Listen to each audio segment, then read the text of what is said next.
Dans ce livre-là, l'esclavage en terre d'islam, chez Fayard, donc c'est une grosse somme sur l'esclavage à travers les âges, il se rapproche un peu de Michel Onfray. Je ne sais pas si vous êtes d'accord là-dessus. Oui, oui, non, mais le fait d'abord la vision que vous avez de l'islam, vous montrez, parce que c'est terrible. Vous êtes, je ne sais pas si vous êtes iconoclaste ou masochiste, mais enfin, on sait, vous êtes musulman, et vous dites quand même, nous, sur l'esclavage, on a un lourd fardeau à porter, puisque l'esclavage en terre d'islam, ça a duré 3 fois plus longtemps qu'en Occident, et en plus de ça, ça a touché 2 fois plus d'individus.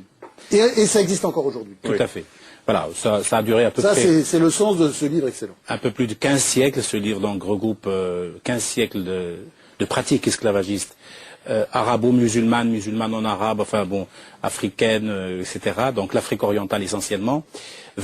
Entre 21 et 22 millions de personnes déplacées au nom de l'esclavage, surtout du foyer africain, pourvoyeurs d'esclaves essentiellement, mais aussi des blancs et des blanches, parce que j'ai découvert qu'il y avait un gros nombre d'esclaves qui étaient blancs, sous domination ottomane en particulier.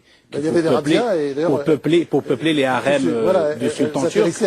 Il y avait énormément de circassiens, de blancs. C'est pour ça que vous trouverez encore aujourd'hui des réminiscences, si vous voulez, dans ces pays-là, de gens qui ont les cheveux blancs et les yeux bleus. Donc j'ai découvert énormément de choses, un code arabe de l'esclavage quand même. Il faut. Mais l'exigence et là où Michel Onfray, il boit du petit lait, mais j'ai jamais été aussi loin de lui d'une certaine manière. Mais enfin, il me voyait comme un épouvantail. Mais là, je crois qu'il a commencé à me lire, il a commencé. Parce que vous êtes croyant, c'est pour ça. Non, croyant, c'est privé. Il n'aime pas Dieu, quelle que soit la couleur du Dieu, il n'aime pas Dieu. Mais mon Dieu à moi, c'est d'abord l'homme. C'est ça que Michel Onfray devrait m'entendre dans ce que je dis. D'abord, pour accéder à Dieu, à mes yeux, il faut d'abord respecter l'homme. Vous allez vous rapprocher de lui. Là, vraiment, on assiste à quelque chose d'important. On n'a pas besoin de Dieu pour se rapprocher des hommes.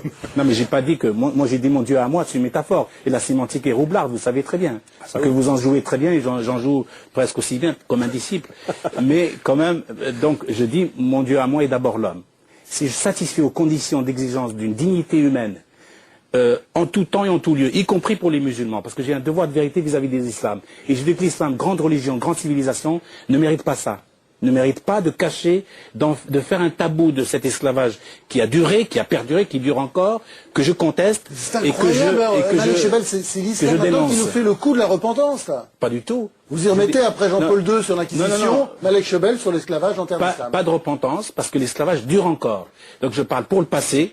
Parce que le passé est enterré, moi à mes yeux, ça vaut pas la peine de parler de repentance parce que 14 siècles, vers qui vous vous orientez, il n'y a pas de clergé en islam. Donc ça vaut rien comme repentance. Et puis qui se repentir par rapport à qui? Donc c'est pas le passé qui m'intéresse, c'est le présent et le futur. Vous cherchez les ennuis, Non, pas du tout. Vous êtes à l'islam ce que Michel Onfray est à la République, c'est ça. Sauf que moi je dis, quand il y a le bon islam, je le déclame aussi.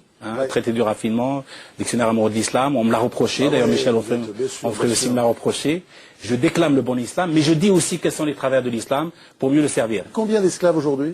Aujourd'hui, j'établis autour de 2 500 000, 3 millions d'esclaves vrais.